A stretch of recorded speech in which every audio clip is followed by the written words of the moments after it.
미 연방법무부가 연방검사들에게 지시 메모를 통해 중범죄가 확인될 경우 귀화 시민권자들의 미국 시민권을 박탈하는 조치를 추진하라고 지시한 것으로 나타났습니다. 트럼프 행정부가 농장과 식당, 호텔 등에서 오랫동안 일해온 외국인 근로자들에게 임시 허가를 부여하는 방안을 마련하고 있다고 밝혔습니다. 버지니아 11지구 연방하원의원 보궐선거의 맞상대로 민주당 제임스 워킨쇼 후보와 공화당 스튜어트 휘트슨 후보가 선출됐습니다. 공화당 상원의 BBB 법안에서는 $7,500 전기차 리베이트를 9월 말 종료키로 했으며 헬스케어 예산에서 10년간 1조 1,000억 달러를 삭감키로 한 것으로 나타났습니다. 미 전역에 폭염이 이어지는 가운데 차량에 방치된 아동이 열사병으로 숨지는 사고가 잇따르고 있습니다. 시청자 여러분 안녕하십니까? 워싱턴 뉴스 투데이입니다. 미 연방법무부가 저녁에 연방검사들에게 6월 초 지시 메모를 통해 중대 범죄를 저지른 귀화 시민권자들의 미국 시민권을 박탈하는 조치를 추진하라고 지시한 것으로 나타났습니다.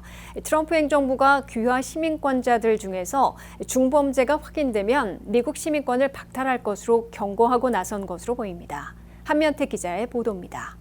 미국 내 2,500만 귀화 시민권자들도 미국 시민권을 박탈당할지 몰라 극히 불안해하는 시기를 맞고 있습니다. 트럼프 행정부에서 미국 시민권 박탈 소송을 담당하고 있는 연방법무부가 6월 11일자 메모를 통해 미 전역의 연방검사들에게 귀화 시민권자들 중에 중대 범죄자들에 대해서는 미국 시민권을 박탈하는 조치를 5대 우선순위로 삼아 강력 추진하라고 지시했습니다. 트럼프 행정부는 일기 때에도 귀화 시민권자들의 시민권 박탈을 추구한 소송을 2배나 급증시킨 데 이어 2기에는 더욱더 거세게 몰아칠 것임을 경고하고 나선 것으로 보입니다. 미국 내 외국 태생 인구는 4,780만 명인데 그 중에 49%인 2,500만 명은 귀화 시민권자로 분류되고 있습니다. 영주권자는 19%인 1,280만 명으로 집계되고 있습니다.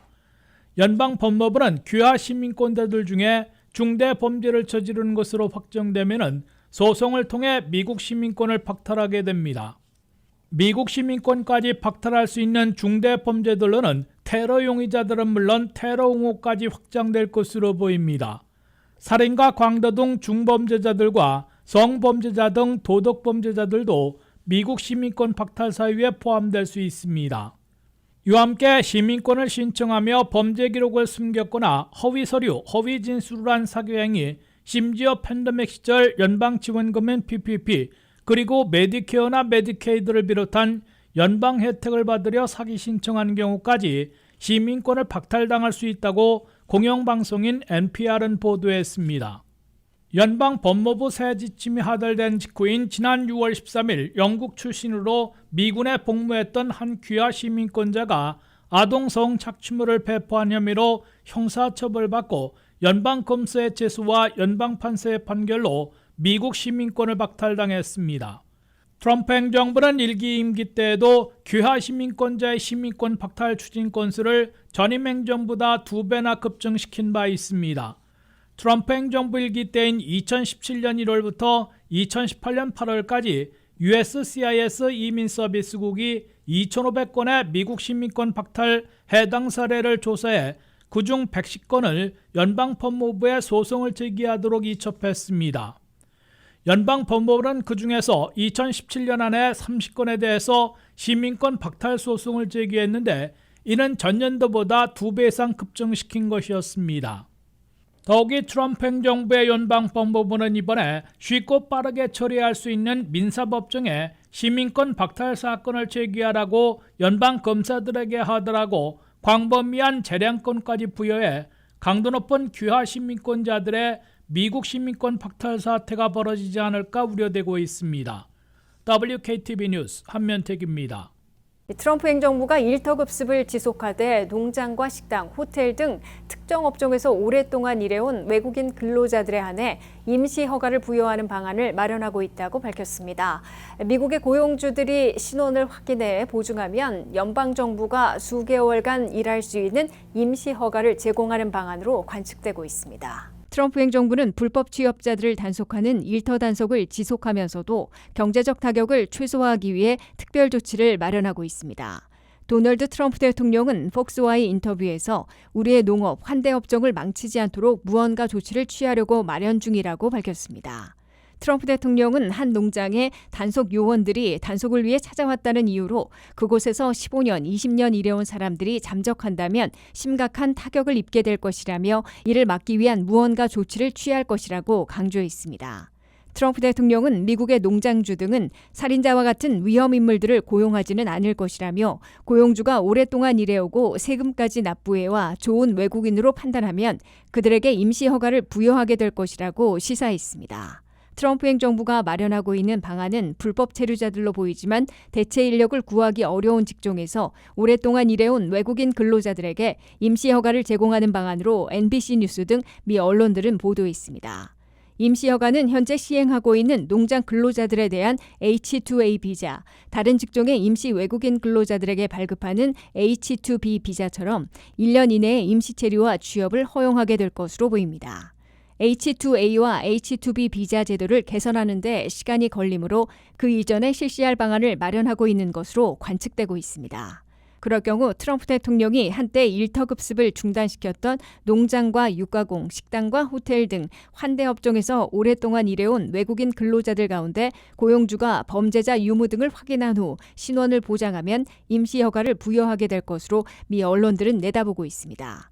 미국에서는 농장과 낙농업, 육가공 등 농업 분야에서 일하는 근로자들의 40%, 24만 5천 명이 이민 신분이 없는 불법 체류자들로 추산되고 있습니다.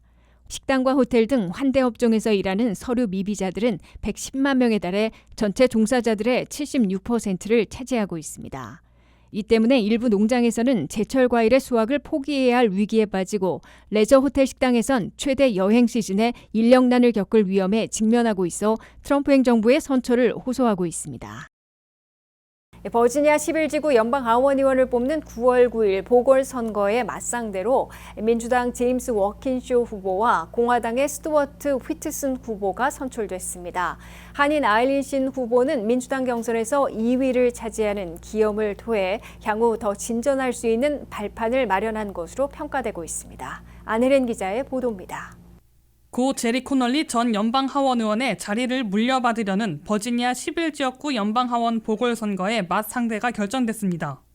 지난 28일 실시된 경선에서 민주당의 제임스 왈킨쇼 후보가 압도적인 지지로 선출됐고 공화당에선 스튜어트 휘트슨 후보가 선택받아 9월 9일 실시되는 보궐선거에서 한판 대결을 벌이게 됐습니다. 민주당 경선에서 제임스 왈킨쇼 후보는 투표한 3만 9,500여 표 가운데 59.67%인 2만 3,500여 표를 받아 압도적인 지지로 민주당 후보로 선출됐습니다. 제임스 왈킨쇼 후보는 지난 5월 21일 식도암으로 별세한 고 제리 코널리 전 하원의원의 비서실장으로 10년간 일한 데 이어 페어팩스 카운티의 브래덕 지구 슈퍼바이저로 일해온 경험을 내세우고 민주당 진영의 광범위한 지지를 받아 압승을 거둔 것으로 분석되고 있습니다. 9명이 겨룬 민주당 경선에서 37세의 한인 후보 아일린 신 주 하원의원은 5,600여 표, 14.23%를 얻어 2위를 차지하는 기염을 토했습니다. 아일린 신 후보는 3파전에서 비록 선두 왈킨쇼 후보에게는 큰 격차로 따라잡을 수 없었으나 주 상원의원인 스텔라 피카스키 후보를 누르고 2위를 차지한 것이어서 졌지만 잘 싸웠다는 소리를 들으며 향후 연방선거에서 더 멋진 도전과 결과를 얻어낼 수 있는 밑거름을 쌓았다는 평을 듣고 있습니다. 다만 버지니아 11지역구에는 한인 유권자들만 해도 2만 명 이상으로 낮은 한인 투표율이 아쉬움을 남겼습니다. 아일린 신 주 하원의원은 승자인 제임스 왈킨쇼 후보가 9월 9일 보궐선거에서 반드시 승리해 민주당의 연방하원 의석을 지키도록 전폭 지원하겠다고 밝혔습니다. 민주당 후보로 확정된 제임스 왈킨쇼 후보는 제리 코널리 전 하원의원의 비서실장을 10년이나 역임했고 브래덕 지구 슈퍼바이저로 일하고 있습니다. 공화당 후보로 결정된 스튜어트 휘트슨 후보는 전직 FBI 요원이자 육군 참전 군인으로 알려져 있습니다. 버지니아 제11 연방하원의원 지역구는 제리 코널리 전 하원의원이 2009년부터 16년 동안 차지한 것으로 미루어 민주당 강세 지역으로 꼽히고 있습니다. WKTV 뉴스 안혜린입니다.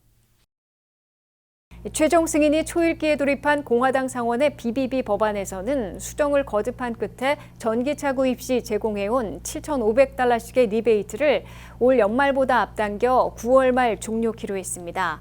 또한 메디케이드를 위주로 메디케어, 오바마케어 예산에서 10년간 1조 1,000억 달러를 삭감키로 해 이 법안이 시행되면 무보험자들이 크게 늘 것으로 의회 예산국은 추산했습니다. 한면태 기자의 보도입니다. 트럼프 공화당의 초대형 감세 조치와 예산 삭감을 담은 크고 아름다운 일명 BBB 법안은 7월 4일 독립기념일을 전후해 대통령 서명까지 마치는 결승선을 향해 치닫고 있습니다. 연방 상원 통과와 연방 하원의 재가결로 이어질 BBB 법안에는 연방 상원 심의에서 하원안과는 상당히 다르게 손질됐습니다. 클린 에너지 세제 혜택을 폐지하는 시기를 더 앞당겨 예산을 절감하는 방식을 취하고 있습니다. 전기차를 구입할 경우 자동차 딜러에서 한 대당 $7,500씩의 텍스 리베이트를 받도록 했으나 그 종료 시기를 상원에서 더 앞당기기로 했습니다. 당초 하원안에는 전기차 $7,500 리베이트를 올 연말 종료하는 것으로 되어 있으나 상원안에서는 회계연도 말인 9월 말 종료하는 것으로 앞당겼습니다. 올 하반기에 전기차를 구입하려던 사람들은 9월 말 이전에 구입해야 $7,500씩의 리베이트를 적용받게 됩니다. 2017년에 트럼프 감세 조치를 항구 연장하고 노텍스 팁과 오버타임 등을 4년간 시행하는데 4조 5천억 달러나 소요되기 때문에 메디케이드를 위주로 헬스케어 예산에서 10년간 1조 1천억 달러나 삭감하려 하고 있습니다. 메디케이드 1조 달러, 메디케어와 ACA 오바마케어에서 1천억 달러를 삭감하게 됩니다. 헬스케어 예산이 집중 삭감됨에 따라 미국에서는 보험료를 감당하지 못해 건강보험을 포기하는 무보험자들이 다시 속출할 것으로 경고되고 있습니다. 비당파적인 CBO 미 의회 예산국은 공화당 상원안대로 헬스케어 예산 10년간 1조 1천억 달러를 삭감하면 미국민 1,180만 명이나 건강보험을 상실하고 무보험자로 전락하게 될 것으로 경고했습니다. 반면 공화당 상원의 BBB 법안은 트럼프 선거 공약이었던 노텍스 방안으로 팁소득과 오버타임은 포함한 데 비해 사회보장연금에 대한 노텍스는 제외하는 대신에 스탠다드 디덕션 65세 이상에게 $6,000씩 추가하기로 했습니다. 스탠다드 디덕션 기본 공제는 개인 $16,000, 부부 $32,000로 $1,000 내지 $2,000 올라갑니다. 차일드 텍스 크레딧 CDC는 현재 $2,000가 $2,200로 높아지지만 부모가 소셜번호 없는 경우 그 부양자녀가 미국 시민권자라 해도 세제 혜택을 받지 못하게 됩니다. WKTV 뉴스 한면택입니다. 미 전역에 이른 폭염이 찾아오면서 또다시 안타까운 사고가 잇따르고 있습니다. 짧은 시간이지만 차량 안에 남겨진 아동이 숨지는 일이 반복되고 있는데요. 차 안의 온도는 생각보다 훨씬 빠르게 치솟아 아이의 생명을 위협하는 무기가 될 수 있습니다. 보호자의 작은 부주의가 큰 비극으로 이어질 수 있는 만큼 철저한 주의가 요구되고 있습니다. 안혜린 기자의 보도입니다. 미국 전역에 기록적인 폭염이 이어지는 가운데 차량에 방치된 아동이 열사병으로 숨지는 사고가 잇따르고 있습니다. 특히 초기 폭염이 기승을 부린 올해 6월에만 여러 건의 안타까운 사망사고가 보고되면서 전문가들과 아동보호단체들은 보호자들의 각별한 주의를 촉구하고 있습니다. 미국 내 아동보호단체들은 차량 내부 온도 상승이 성인보다 아동에게 훨씬 더 치명적일 수 있다고 경고했습니다. 실제로 아동들은 성인보다 땀을 덜 흘리고 체온이 3배에서 5배 더 빠르게 상승하기 때문에 짧은 시간 안에 생명을 위협받을 수 있는 상황에 놓이게 됩니다. 자동차 열사병으로 인한 아동 사망 사례를 추적하고 있는 어린이 자동차 안전협회에 따르면 2025년 들어 현재까지 총 9명의 아동이 차량 내 열사병으로 목숨을 잃은 것으로 집계됐습니다. 특히 이 중 6명은 올해 6월 미 동부 지역에서 화씨 104도에 육박하는 이른 폭염이 찾아왔을 당시 사망한 것으로 확인됐습니다. 전문가들은 일시적인 무더위가 아닌 구조적인 안전 문제가 여전히 반복되고 있다고 지적했습니다. 실제로 지난해에도 미국 전역에서 39명의 아동이 차량에 방치됐다가 사망했으며 2018년과 2019년에도 53명의 아동이 같은 이유로 목숨을 잃었습니다. 전문가들은 실외 온도만으로 차량 내 안전 여부를 판단해선 안 된다고 강조했습니다. 플로리다주 아동안전단체는 실외 온도가 화씨 81도 정도로 비교적 덜 뜨겁더라도 차량 내부는 단 10분 만에 100도를 넘길 수 있다며 차 안 온도는 20분 내에 화씨 20도씨 이상 상승할 수 있다고 경고했습니다. 특히 차량 내부 온도 상승 사고의 80%는 아이가 차량에 남겨진 직후 30분 이내에 발생하며 이때 내부 온도는 화씨 149도까지 치솟아 단순히 깜빡하거나 금방 돌아올 생각으로 아동을 차량에 홀로 두는 일이 얼마나 위험한지를 분명히 알아야 한다고 조언했습니다. 전문가들은 차량에 아이를 절대 혼자 두지 않는 습관을 생활화할 필요가 있다고 말하고 있습니다.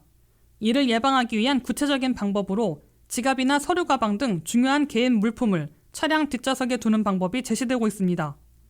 차량 문을 잠그기 전 뒷좌석을 반드시 한번 확인하는 습관을 들이는 것이 무엇보다 중요하다는 설명입니다.